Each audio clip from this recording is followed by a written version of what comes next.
31 లక్షల ఇళ్ల పట్టాలు పంపిణీ చేశాం.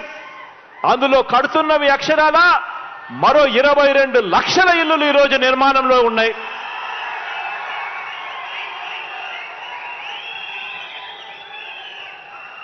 నిజంగా ఆశ్చర్యం అనిపిస్తుంది. మీ బిడ్డ ఇంతగా తప్పిస్తూ అక్క చెల్లెమ్మలకు మంచి చేయాలి, ఆ కుటుంబాలకు తోడుగా ఉండాలి, పేదరికంలో ఉన్న వాళ్లకు అండగా నిలబడాలి అని మీ బిడ్డ పరిగెత్తా ఉంటే 5 సంవత్సరాలు గతంలో సీఎంగా ఉన్న ఒక ఆయన ఉన్నాడు. ఆయనకు ఒక దత్తపుత్రుడు ఉన్నాడు.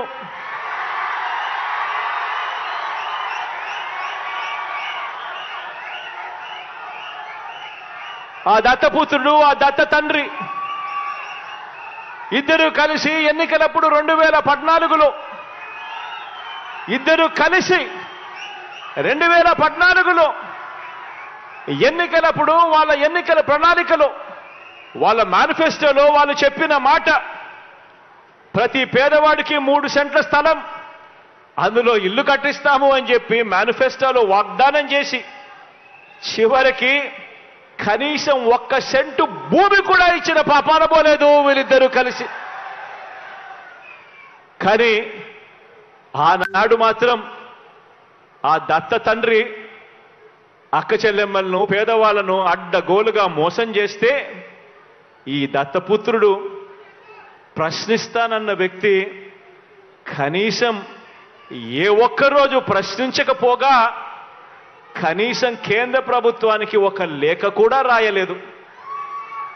కానీ ఇదే దత్తపుత్రుడు ఇవాళ మీ బిడ్డ అక్షరాల 31 లక్షల ఇళ్ల పట్టాలు నా అక్క చెల్లెమ్మలకిచ్చి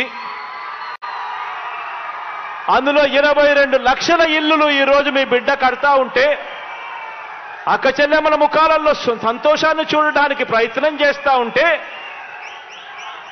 కేంద్ర ప్రభుత్వానికి లేఖ రాస్తాడు ఈ దత్తపుత్రుడు. పేదలు కట్టే ఇళ్లల్లో, పేదలకిచ్చే ఇంటి స్థలాలలో అవినీతి జరిగిందట అని చెప్పి రాస్తాడు ఈ పెద్ద మనిషి. పేదలకు కట్టే ఇళ్లల్లో అవినీతి జరిగిందని రాసి ఆ ఇల్లు కట్టే కార్యక్రమం కూడా ఆపించాలని దిక్కుమాలిన ఆలోచన చేయగలిగిన వ్యక్తి ఎవరైనా ఉన్నారు అనంటే అది కేవలం ఈ అన్యాయస్తులు మాత్రమే అని చెప్పి మాత్రం ఈ సందర్భంగా తెలియజేస్తా ఉన్నా. ఈరోజు అవినీతి పరుడు చంద్రబాబు అని చెప్పి సాక్షాత్తు కేంద్రానికి సంబంధించిన ఇన్కమ్ ట్యాక్స్ డిపార్ట్మెంట్, అవినీతి పరుడు చంద్రబాబు నాయుడు అని చెప్పి సాక్షాత్తు కేంద్రానికి సంబంధించిన ఈడీ, వీరిద్దరూ కూడా బాబుకు సమన్లిస్తే కోర్టులు కూడా దాన్ని నిర్ధారించి అవన్నీ కూడా పరిగణలోకి తీసుకుని ఆ చంద్రబాబును జైల్లో పెడితే జైలు దగ్గరికి వెళ్ళి ఈ దత్తపుత్రుడు ఈ దత్త తండ్రిని పరామర్శిస్తాడు.